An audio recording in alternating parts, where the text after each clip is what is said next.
اور حضرت آدم علیہ الصلوۃ والسلام نے اپنی پیدائش کے بعد عرش پر نبی کریم صلی اللہ تعالی علیہ وآلہ وسلم کا نام پاک لکھا دیکھا اور آپ علیہ الصلوۃ والسلام کی عظمت کو پہچان گئے، جیسا کہ حضرت عمر بن خطاب رضی اللہ تعالی عنہ سے روایت ہے۔ رسول کریم صلی اللہ تعالی علیہ وآلہ وسلم نے ارشاد فرمایا، جب حضرت آدم علیہ الصلوۃ والسلام سے لغزش سرزد ہوئی تو انہوں نے عرش کی طرف اپنا سر اٹھایا اور عرض کی، اے اللہ، میں محمد کے وسیلے سے سوال کرتا ہوں کہ تو میری مغفرت فرما دے۔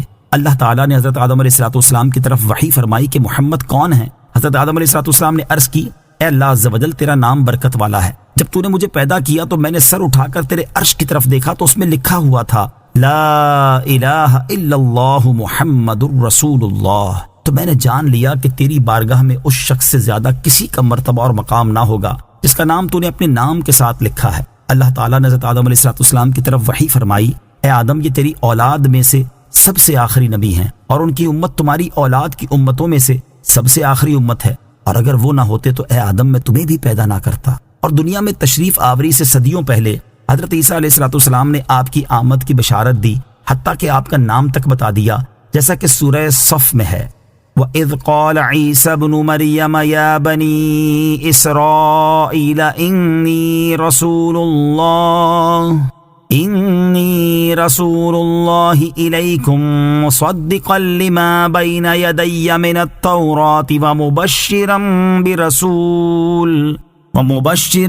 بِرَسُولٍ يَأْتِي مِن بَعْدِ اسْمُهُ احمد۔ اور یاد کرو جب عیسیٰ بن مریم نے فرمایا، اے بنی اسرائیل، میں تمہاری طرف اللہ کا رسول ہوں، اپنے سے پہلی کتاب تورات کی تصدیق کرنے والا ہوں اور اس عظیم رسول کی بشارت دینے والا ہوں جو میرے بعد تشریف لائیں گے، ان کا نام احمد ہے۔ اس سے معلوم ہوا کہ اللہ تعالیٰ کی بارگاہ میں تاجدار رسالت صلی اللہ تعالیٰ علیہ وسلم کا مقام و مرتبہ سب سے بلند ہے۔ انا خلقنا الانسان من نطفة امشاج نبتلیہ فجعلناہ سمیعا بصیرا انا ہدیناہ السبیل اما شاکرا واما کفورا۔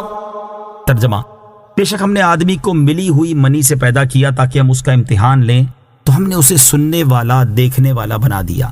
بے شک ہم نے اسے راستہ دکھا دیا، اب یا شکر گزار ہے اور یا ناشکری کرنے والا ہے۔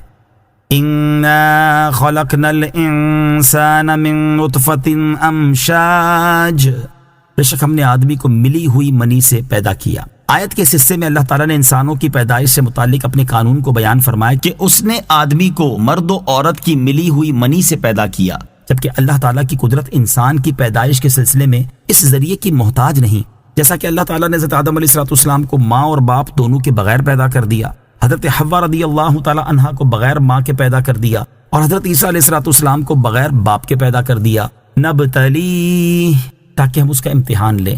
یعنی جب ہم نے انسان کو پیدا کیا تو اس وقت ارادہ کیا کہ ہم اسے مکلف کر کے اپنے احکامات اور ممنوعات سے اس کا امتحان لیں، تو ہم نے اسے سننے والا، دیکھنے والا بنا دیا تاکہ وہ دلائل کا مشاہدہ کر سکے اور آیات کو غور سے سن سکے۔ یاد رہے کہ یہاں انسان سے مراد حضرت آدم علیہ الصلوۃ والسلام کی اولاد مراد ہے۔ اِنَّا هَدَيْنَاهُ السَّبِيلَ، بے شک ہم نے اسے راستہ دکھا دیا۔ ارشاد فرمایا کہ بے شک ہم نے ظاہری اور باطنی حواس عطا کرنے کے بعد انسان کو دلائل قائم کر کے، رسول بھیج کر اور کتابیں نازل فرما کر ہدایت کا راستہ دکھا دیا۔ اب چاہے وہ ایمان قبول کر کے شکر گزار بنے یا کفر کر کے ناشکری کرنے والا بنے۔ انا اعتدنا للکافرین سلاسل واغلالا وسعیرا۔ ترجمہ، بے شک ہم نے کافروں کے لیے زنجیریں اور طوق اور بھڑکتی آگ تیار کر رکھی ہیں۔ انا اعتدنا للکافرین، بے شک ہم نے کافروں کے لیے تیار کر رکھی ہیں۔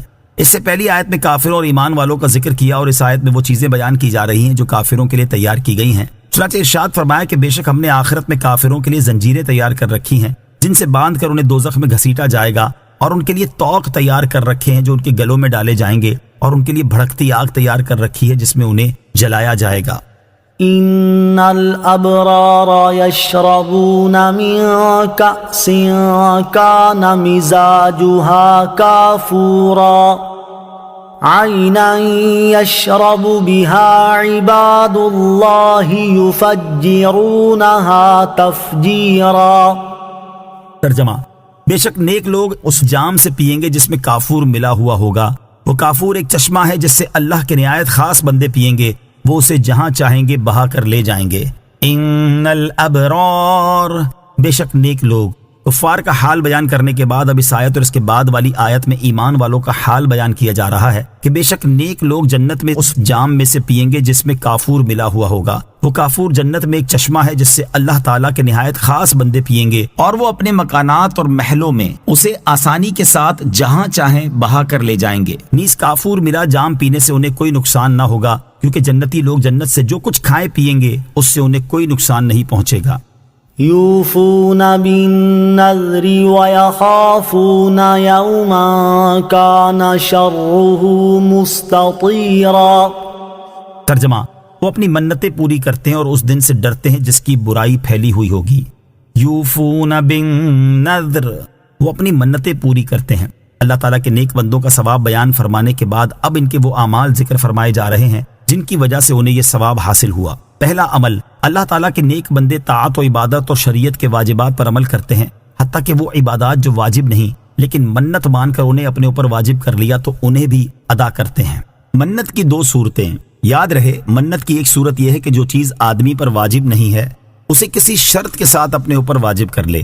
اس کا حکم یہ ہے کہ اگر ایسے کام کی شرط لگائی جس کے ہو جانے کی خواہش ہے، مثلا یوں کہا کہ اگر میرا مریض اچھا ہو گیا یا میرا مسافر خیریت سے واپس آ گیا تو میں راہ خدا میں اس قدر صدقہ کروں گا یا اتنی رکعت نماز پڑھوں گا یا اتنے روزے رکھوں گا، تو اس صورت میں جب وہ کام ہو گیا تو اتنی مقدار صدقہ کرنا اور اتنی رکعت نماز پڑھنا اور اتنے روزے رکھنا ضروری ہے۔ اس میں ایسا نہیں ہو سکتا کہ وہ کام نہ کرے اور منت کا کفارہ دے دے۔ اور اگر منت میں ایسے کام کی شرط لگائی جس کا ہونا نہیں چاہتا، مثلا یوں کہا کہ اگر میں تم سے بات کروں یا تمہارے گھر آؤں تو مجھ پر اتنے روزے ہیں، اس صورت میں اگر شرط پائی گئی یعنی اس سے بات کر لی یا اس کے گھر چلا گیا تو اب اسے اختیار ہے کہ جتنے روزے کہے تھے وہ رکھ لے یا کفارہ دے دے۔ منت کی دوسری صورت یہ ہے کہ کسی شرط کا ذکر کیے بغیر اپنے اوپر وہ چیز واجب کر لے جو واجب نہیں ہے، مثلا یوں کہے کہ میں نے اتنے روزوں کی منت مانی، یا اس طرح کہے کہ میں اللہ تعالیٰ کے لیے اتنے روزے رکھوں گا۔ اس کا حکم یہ ہے کہ جس چیز کی منت مانی وہ کرنا ضروری ہے، اس کے بدلے کفارہ نہیں دے سکتا۔ نوٹ: منت کے مسائل کے بارے میں تفصیلی معلومات حاصل کرنے کے لیے بحر شریعت جلد نمبر 2 حصہ 9 سے منت کا بیان مطالعہ فرمائیں۔ دوسرا عمل، اللہ تعالیٰ کے نیک بندے اس دن سے ڈرتے ہیں جس کی شدت اور سختی پھیلی ہوئی ہوگی۔ حضرت قتادہ رحمۃ اللہ تعالی فرماتے ہیں کہ اس دن کی شدت اس قدر پھیلی ہوئی ہوگی کہ آسمان پھٹ جائیں گے، ستارے گر پڑیں گے، چاند سورج بے نور ہو جائیں گے، پہاڑ ریزہ ریزہ ہو جائیں گے اور زمین پر کوئی عمارت باقی نہ رہے گی۔ وَيُطْعِمُونَ الطَّعَامَ عَلَى حُبِّهِ مِسْكِينًا وَيَتِيمًا وَأَسِيرًا۔ ترجمہ، اور وہ اللہ کی محبت میں مسکین اور یتیم اور قیدی کو کھانا کھلاتے ہیں۔ وَيُطْعِمُونَ الطَّعَامَ عَلَى حُبِّهِ، اور وہ اللہ کی محبت میں کھانا کھلاتے ہیں۔ اس آیت کا ایک معنی یہ ہے کہ اللہ تعالیٰ کے نیک بندے ایسی حالت میں بھی مسکین، یتیم اور قیدی کو کھانا کھلاتے ہیں جبکہ خود انہیں کھانے کی حاجت اور خواہش ہوتی ہے۔ دوسرا معنی یہ ہے کہ اللہ تعالیٰ کے نیک بندے مسکین، یتیم اور قیدی کو اللہ تعالیٰ کی محبت میں اور اس کی رضا حاصل کرنے کے لیے کھانا کھلاتے ہیں۔ مسکین اور یتیم کو کھانا کھلانے کی اہمیت، یاد رہے کہ مسکین اسے کہتے ہیں جس کے پاس کچھ نہ ہو، یہاں تک کہ وہ کھانے اور بدن چھپانے کے لیے اس بات کا محتاج ہے کہ لوگوں سے سوال کرے، اور یتیم اس نابالغ بچے کو کہتے ہیں جس کا باپ فوت ہو چکا ہو۔ مسکین اور یتیم کو کھانا کھلانے کی اہمیت کیا ہے، اس کا اندازہ ان آیات سے لگایا جا سکتا ہے۔ چنانچہ اللہ تعالیٰ ارشاد فرماتا ہے: اَرَأَيْتَ الَّذِي يُكَذِّبُ بِالدِّينِ فَذَلِكَ الَّذِي يَدُعُّ الْيَتِيمَ وَلَا يَحُضُّ عَلَى طَعَامِ الْمِسْكِينِ۔ ترجمہ، کیا تم نے اس شخص کو دیکھا جو دین کو جھٹلاتا ہے؟ پھر وہ ایسا ہے جو یتیم کو دھکے دیتا ہے اور مسکین کو کھانا دینے کی ترغیب نہیں دیتا۔ اور ارشاد فرمایا: فَأَمَّا الْإِنسَانُ إِذَا مَا ابْتَلَاهُ رَبُّهُ فَأَكْرَمَهُ وَنَعَّمَهُ فَيَقُولُ رَبِّي أَكْرَمَنِ وَأَمَّا إِذَا مَا ابْتَلَاهُ فَقَدَرَ عَلَيْهِ رِزْقَهُ فَيَقُولُ رَبِّي أَهَانَنِ كَلَّا بَل لَّا تُكْرِمُونَ الْيَتِيمَ وَلَا تَحَاضُّونَ عَلَى طَعَامِ الْمِسْكِينِ۔ ترجمہ، تو بہرحال آدمی کو جب اس کا رب آزمائے کہ اس کو عزت اور نعمت دے تو اس وقت وہ کہتا ہے کہ میرے رب نے مجھے عزت دی، اور بہرحال جب اللہ عز و جل بندے کو آزمائے اور اس کا رزق اس پر تنگ کر دے تو کہتا ہے کہ میرے رب نے مجھے ذلیل کر دیا۔ ہرگز نہیں، بلکہ تم یتیم کی عزت نہیں کرتے اور تم ایک دوسرے کو مسکین کے کھلانے کی ترغیب نہیں دیتے۔ اور ارشاد فرمایا فَلَقْتَحَمَ الْعَقَبَةَ وَمَا أَدْرَاكَ مَا الْعَقَبَةُ فَكُّ رَقَبَةٍ أَوْ إِطْعَامٌ فِي يَوْمٍ ذِي مَسْغَبَةٍ يَتِيمًا ذَا مَقْرَبَةٍ او مسکینا ذا متربہ۔ ترجمہ، پھر بغیر سوچے سمجھے کیوں نہ گھاٹی میں کود پڑا، اور تجھے کیا معلوم کہ وہ گھاٹی کیا ہے؟ کسی بندے کی گردن چھڑانا یا بھوک کے دن میں کھانا دینا، رشتہ دار یتیم کو یا خاک نشین مسکین کو۔ انما نطعمكم لوجه الله لا نريد منكم جزاء ولا شكورا انا نخاف من ربنا یوما عبوسا قمطریرا۔ ترجمہ، ہم تمہیں خاص اللہ کی رضا کے لیے کھانا کھلاتے ہیں، ہم تم سے نہ کوئی بدلہ چاہتے ہیں اور نہ شکریہ، بے شک ہمیں اپنے رب سے ایک ایسے دن کا ڈر ہے جو بہت ترش نہایت سخت ہے۔ انما نطعمکم لوجہ اللہ، ہم تمہیں خاص اللہ کی رضا کے لیے کھانا کھلاتے ہیں۔ اس آیت اور اس کے بعد والی آیت میں فرمایا کہ اللہ تعالیٰ کے نیک بندے ان سے کہتے ہیں کہ ہم تمہیں خاص اس غرض سے کھانا کھلاتے ہیں تاکہ ہمیں اللہ تعالیٰ کی رضا حاصل ہو، اور ہم تم سے کوئی بدلہ یا شکر گزاری نہیں چاہتے، اور اس غرض سے کھانا کھلاتے ہیں کہ بے شک ہمیں اپنے رب عز و جل سے ایک ایسے دن کا ڈر ہے جس میں کافروں کے چہرے نہایت سخت بگڑے ہوئے ہوں گے، لہٰذا ہم اپنے عمل کی جزا یا شکر گزاری تم سے نہیں چاہتے، بلکہ ہم نے یہ عمل اس لیے کیا ہے تاکہ ہم اس دن خوف سے امن میں رہیں۔ کسی کے ساتھ بھلائی کرنے سے مقصود اللہ تعالیٰ کی رضا حاصل کرنا ہو۔ اس سے معلوم ہوا کہ صرف اللہ تعالیٰ کی رضا حاصل کرنے کے لیے کسی کے ساتھ بھلائی کرنی چاہیے، لوگوں کو دکھانا، اپنی واہ واہ چاہنا اور جس کے ساتھ بھلائی کی اس پر احسان جتانا یا اس کی طرف سے کوئی بدلہ حاصل کرنا مقصود نہ ہو۔ ایک اور مقام پر اللہ تعالیٰ ارشاد فرماتا ہے یا ایھا الذین آمنوا لا تبطلوا صدقاتکم بالمن والأذى كالذي ينفق ماله رئاء الناس۔ ترجمہ، اے ایمان والو، احسان جتا کر اور تکلیف پہنچا کر اپنے صدقے برباد نہ کر دو، اس شخص کی طرح جو اپنا مال لوگوں کے دکھلاوے کے لیے خرچ کرتا ہے۔ اور ارشاد فرمایا وما آتیتم من ربا لیربو فی اموال الناس فلا یربو عند اللہ وما آتیتم من زکاة تریدون وجہ اللہ فأولئک هم المضعفون۔ ترجمہ، اور جو مال تم لوگوں کو دو تاکہ وہ لوگوں کے مالوں میں بڑھتا رہے تو وہ اللہ کے نزدیک نہیں بڑھتا، اور جو تم اللہ کی رضا چاہتے ہوئے زکوٰۃ دیتے ہو تو وہی لوگ اپنے مال بڑھانے والے ہیں۔ فوقاهم الله شر ذلك اليوم ولقاهم نضرة وسرورا وجزاهم بما صبروا جنة وحريرا متكئين فيها على الأرائك لا يرون فيها شمسا ولا زمهريرا ودانية عليهم ظلالها وذللت قطوفها تذليلا۔ ترجمہ، تو انہیں اللہ اس دن کے شر سے بچا لے گا اور انہیں تر و تازگی اور خوشی دے گا، اور ان کے صبر کے سبب انہیں جنت اور ریشمی کپڑے بدلے میں دے گا۔ وہ جنت میں تختوں پر تکیہ لگائے ہوئے ہوں گے، نہ اس میں دھوپ دیکھیں گے اور نہ سخت سردی، اور اس کے سائے ان پر جھکے ہوں گے اور جنت کے گچھے جھکا کر نیچے کر دیے گئے ہوں گے۔ فوقاہم اللہ شر ذلک اليوم، تو انہیں اللہ اس دن کے شر سے بچا لے گا۔ ارشاد فرمایا کہ تو ان نیک بندوں کے خوف کی وجہ سے اللہ تعالیٰ انہیں اس دن کے شر سے بچا لے گا جس سے وہ ڈر رہے ہیں، اور ان کے چہروں میں تر و تازگی اور دلوں میں خوشی دے گا۔ وَجَزَاهُمْ بِمَا صَبَرُوا، اور ان کے صبر کے بدلے انہیں بدلے میں دے گا۔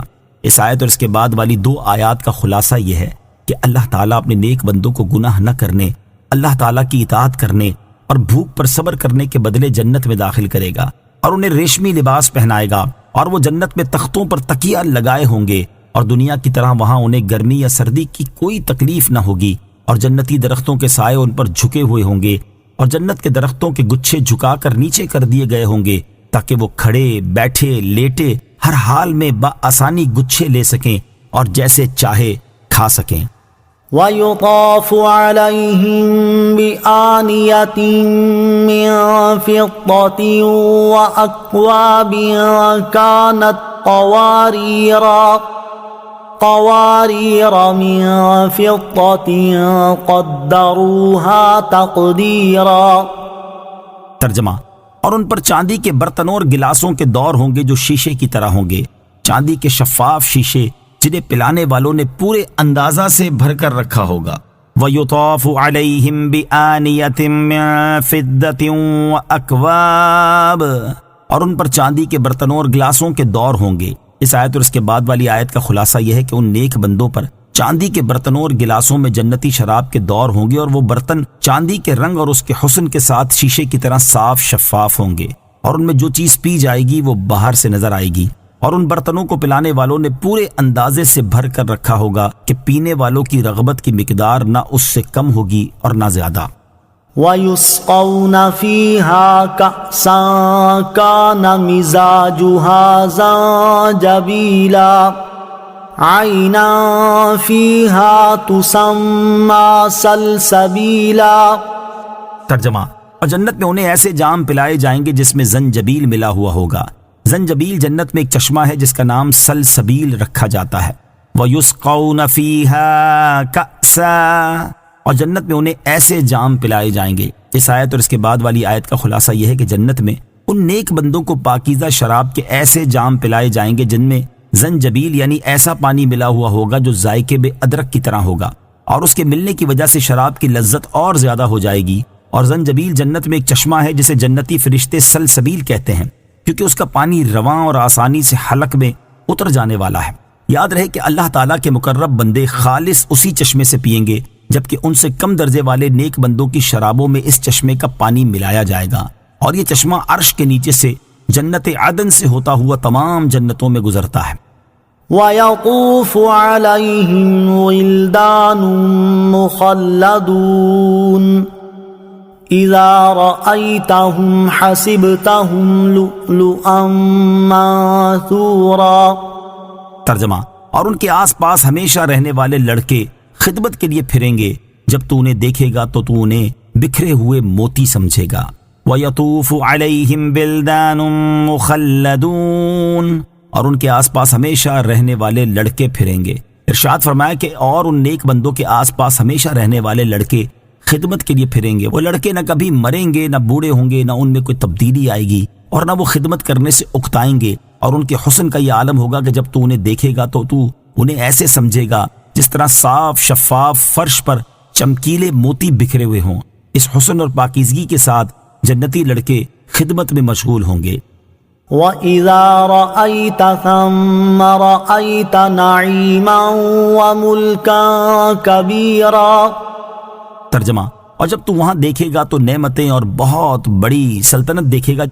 وَإِذَا رَأَيْتَ ثَمَّ، اور جب تو وہاں دیکھے گا یعنی اے جنت میں داخل ہونے والے، جب تو جنت میں نظر اٹھائے گا تو وہاں ایسی نعمتیں دیکھے گا جن کا وصف بیان نہیں کیا جا سکتا، اور تو وہاں بہت بڑی سلطنت دیکھے گا جس کی حد اور انتہا نہیں، نہ اسے زوال آئے گا، نہ جنتی کو وہاں سے منتقل کیا جائے گا۔ اور اس سلطنت کی وسعت کا یہ عالم ہے کہ ادنا مرتبے کا جنتی جب اپنے ملک کو دیکھے گا تو 1000 برس کی راہ تک ایسے ہی دیکھے گا جیسے اپنے قریب کی جگہ دیکھتا ہو، اور قوت و دبدبے کا یہ حال ہوگا کہ فرشتے بھی اجازت کے بغیر نہیں آئیں گے۔ عَالِيَهُمْ ثِيَابُ سُندُسٍ خُضْرٌ وَإِسْتَبْرَقٌ وَحُلُّوا أَسَاوِرَ مِن فِضَّةٍ وَسَقَاهُمْ رَبُّهُمْ شَرَابًا طَهُورًا۔ ترجمہ، ان پر باریک اور موٹے ریشم کے سبز کپڑے ہوں گے، اور انہیں چاندی کے کنگن پہنائے جائیں گے، اور ان کا رب انہیں پاکیزہ شراب پلائے گا۔ عالیہم، ان پر ہیں یعنی ان جنتیوں کے بدن پر باریک اور موٹے ریشم کے سبز کپڑے ہوں گے، اور انہیں چاندی کے بھی کنگن پہنائے جائیں گے، اور ان کا رب عز و جل انہیں پاکیزہ شراب پلائے گا جو کہ انتہائی پاک صاف ہوگی، نہ اسے کسی کا ہاتھ لگا ہوگا، نہ کسی نے اسے چھوا ہوگا، اور نہ وہ پینے کے بعد دنیا کی شراب کی طرح جسم کے اندر سڑ کر پیشاب بنے گی، بلکہ اس شراب کی صفائی کا یہ عالم ہے کہ جسم کے اندر اتر کر پاکیزہ خوشبو بن کر جسم سے نکلتی ہے، اور جنت میں رہنے والوں کو کھانے کے بعد شراب پیش کی جائے گی، اسے پینے سے ان کے پیٹ صاف ہو جائیں گے، اور جو کچھ انہوں نے کھایا ہوگا وہ پاکیزہ خوشبو بن کر ان کے جسموں سے نکلے گا، اور ان کی خواہشیں اور رغبتیں پھر تازہ ہو جائیں گی۔ ان هذا كان لكم جزاء وكان سعيكم مشكورا۔ ترجمہ، ان سے فرمایا جائے گا بے شک یہ تمہارے لیے صلہ ہے اور تمہاری محنت کی قدر کی گئی ہے۔ ان هذا كان لكم جزاء، بے شک یہ تمہارے لیے صلہ ہے۔ جب جنت میں داخل ہونے کے بعد جنتی اس کی نعمتوں کا مشاہدہ کریں گے تو ان سے فرمایا جائے گا بے شک یہ نعمتیں اللہ تعالیٰ کی طرف سے تمہاری اطاعت اور فرما برداری کا صلہ ہے، اور تمہاری محنت کی قدر کی گئی ہے کہ تم سے تمہارا رب راضی ہوا اور اس نے تمہیں ثواب عظیم عطا فرمایا۔ انا نحن نزلنا عليك القرآن تنزیلا۔ ترجمہ، اے حبیب بے شک ہم نے تم پر تھوڑا تھوڑا کر کے قرآن اتارا۔ انا نحن نزلنا عليك القرآن تنزیلا، بے شک ہم نے تم پر تھوڑا تھوڑا کر کے قرآن اتارا۔ اے پیارے حبیب علیہ الصلوۃ والسلام، ہم نے آپ پر ایک ہی مرتبہ پورا قرآن نازل نہیں کیا بلکہ آیت آیت کر کے تھوڑا تھوڑا نازل کیا، اور اس میں اللہ تعالیٰ کی بڑی حکمتیں ہیں۔ اس سے مقصود حضور علیہ الصلوۃ والسلام کے دل کو تقویت دینا ہے۔ گویا کہ اللہ تعالیٰ نے ارشاد فرمایا، اے پیارے حبیب صلی اللہ تعالیٰ علیہ وسلم، یہ کافر اگرچہ قرآن کو کہانت اور جادو کہتے ہیں، لیکن میں تاکید کے ساتھ فرماتا ہوں کہ یہ قرآن میری طرف سے وحی ہے، حق ہے، اور ہم نے اسے تھوڑا تھوڑا کر کے نازل کیا ہے، لہٰذا آپ کافروں کی تانا زنی سے دل برداشتہ نہ ہو، کیونکہ آپ سچے نبی ہیں۔ فاصبر لحكم ربك ولا تطع منهم آثما او كفورا۔ ترجمہ، تو اپنے رب کے حکم پر ڈٹے رہو اور ان میں کسی گناہگار یا ناشکری کرنے والے کی بات نہ سنو۔ فاصبر لحکم ربک، تو اپنے رب کے حکم پر ڈٹے رہو۔ شان نزول، عتبہ بن ربیعہ اور ولید بن مغیرہ یہ دونوں نبی کریم علیہ الصلوۃ والسلام کے پاس آئے اور کہنے لگے کہ اگر آپ عورتیں اور مال حاصل کرنے کے لیے اپنے دین کی تبلیغ کر رہے ہیں تو اس کام سے باز آئیے۔ اور عتبہ نے کہا کہ اگر آپ ایسا کریں گے تو میں اپنی بیٹی سے آپ کی شادی کر دوں گا اور مہر کے بغیر آپ کی خدمت میں حاضر کر دوں گا۔ اور ولید نے کہا کہ میں آپ کو اتنا مال دے دوں گا کہ آپ راضی ہو جائیں گے۔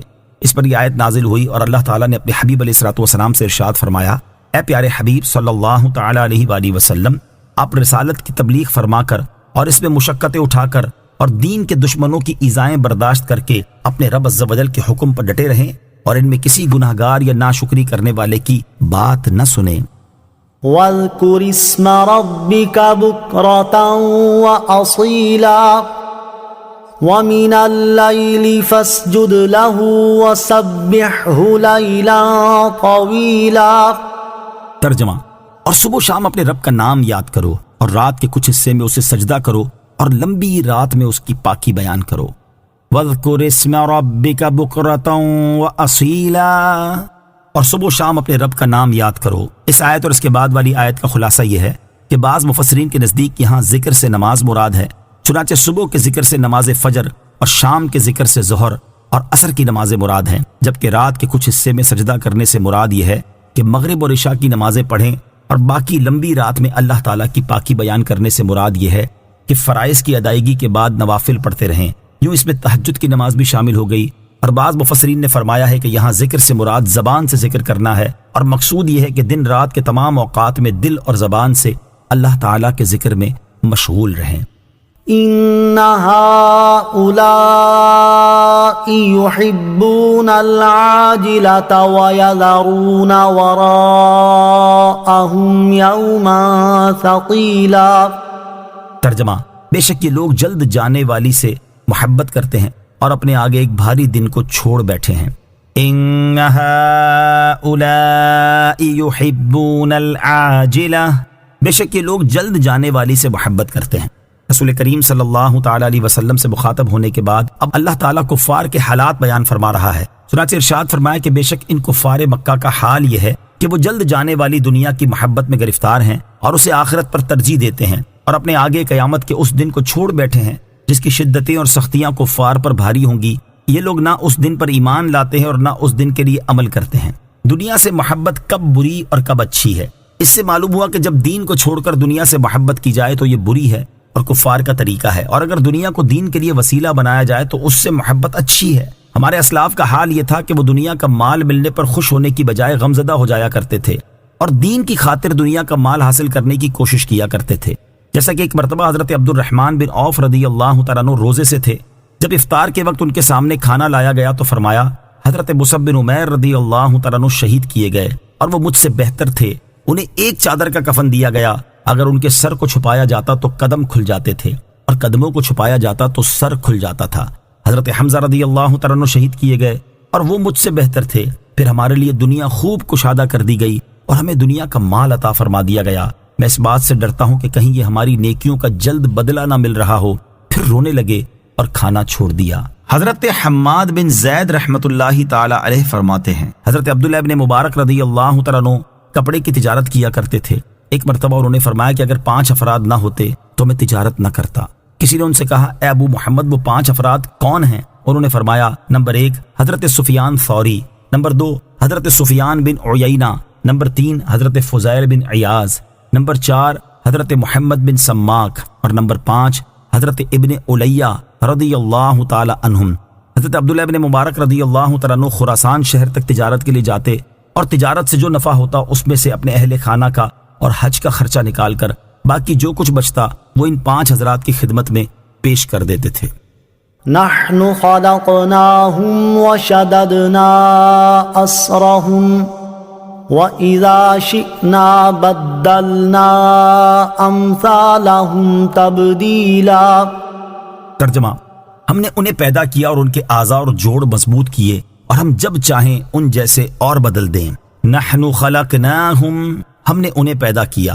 ارشاد فرمایا کہ ہم نے انہیں منی سے پیدا کیا اور ان کے اعضاء اور جوڑ مضبوط کیے تاکہ ان کے لیے کھڑے ہونا، بیٹھنا، پکڑنا اور حرکت کرنا ممکن ہو جائے، اور خالق کا حق یہ ہے کہ اس کا شکر ادا کیا جائے اور اس کی ناشکری نہ کی جائے، اور ہم جب چاہیں انہیں ہلاک کر دیں اور ان کی بجائے تخلیق میں ان جیسے اور لوگ لے آئیں جو کہ اطاعت شعار ہوں۔ ان هذه تذکرہ فمن شاء اتخذ الى ربه سبیلا وما تشاءون الا ان يشاء اللہ ان اللہ کان علیما حکیما يدخل من يشاء في رحمته والظالمين أعد لهم عذابا أليما۔ ترجمہ، بے شک یہ ایک نصیحت ہے تو جو چاہے اپنے رب کی طرف راہ اختیار کرے، اور تم کچھ نہیں چاہتے مگر یہ کہ اللہ چاہے، بے شک اللہ خوب علم والا، بڑا حکمت والا ہے، وہ اپنی رحمت میں جسے چاہتا ہے داخل فرماتا ہے، اور ظالموں کے لیے اس نے دردناک عذاب تیار کر رکھا ہے۔ ان هذه تذکرہ، بے شک یہ ایک نصیحت ہے۔ ارشاد فرمایا کہ بے شک یہ صورت مخلوق کے لیے نصیحت ہے، جو چاہے دنیا میں اپنی ذات کے لیے اپنے رب عز و جل کی عبادت کر کے اور اس کے رسول کی پیروی کر کے اپنے رب عز و جل کی طرف راہ اختیار کرے۔ وما تشاءون الا ان یشاء اللہ، اور تم کچھ نہیں چاہتے مگر یہ کہ اللہ چاہے۔ ارشاد فرمایا کہ تم کچھ نہیں چاہتے مگر تبھی کچھ ہوتا ہے جبکہ اللہ تعالیٰ چاہے، کیونکہ جو کچھ ہوتا ہے اسی کی مشیت سے ہوتا ہے۔ بے شک وہ اپنی مخلوق کے احوال جانتا ہے اور انہیں پیدا کرنے میں حکمت والا ہے۔ آیت وَمَا تَشَاءُونَ إِلَّا أَن يَشَاءَ اللَّهُ سے معلوم ہونے والے مسائل۔ اس آیت سے 2 مسئلے معلوم ہوئے۔ نمبر 1، انسان پتھر کی طرح بے اختیار نہیں بلکہ اسے اختیار اور ارادہ ملا ہے۔ نمبر 2، انسان اپنے ارادے میں بالکل مستقل اور اللہ تعالیٰ سے بے نیاز نہیں بلکہ اس کا ارادہ اللہ تعالیٰ کے ارادے کے ماتحت ہے، لہٰذا انسان مختار مطلق نہیں، اسی عقیدے پر ایمان کا مدار ہے۔ یدخل من یشاء فی رحمتہ، وہ اپنی رحمت میں جسے چاہتا ہے داخل فرماتا ہے، یعنی اللہ تعالیٰ جسے چاہتا ہے اسے اپنے فضل و احسان سے ایمان عطا فرما کر اپنی جنت میں داخل فرماتا ہے، اور کافروں کے لیے اس نے دردناک عذاب تیار کر رکھا ہے، اور وہ ظالم اس لیے ہیں کہ انہوں نے اللہ تعالیٰ کی عبادت کرنے کی بجائے بتوں وغیرہ کی عبادت کر کے اپنی جانوں پر ظلم کیا ہے۔ آمنت باللہ صدق اللہ العظیم.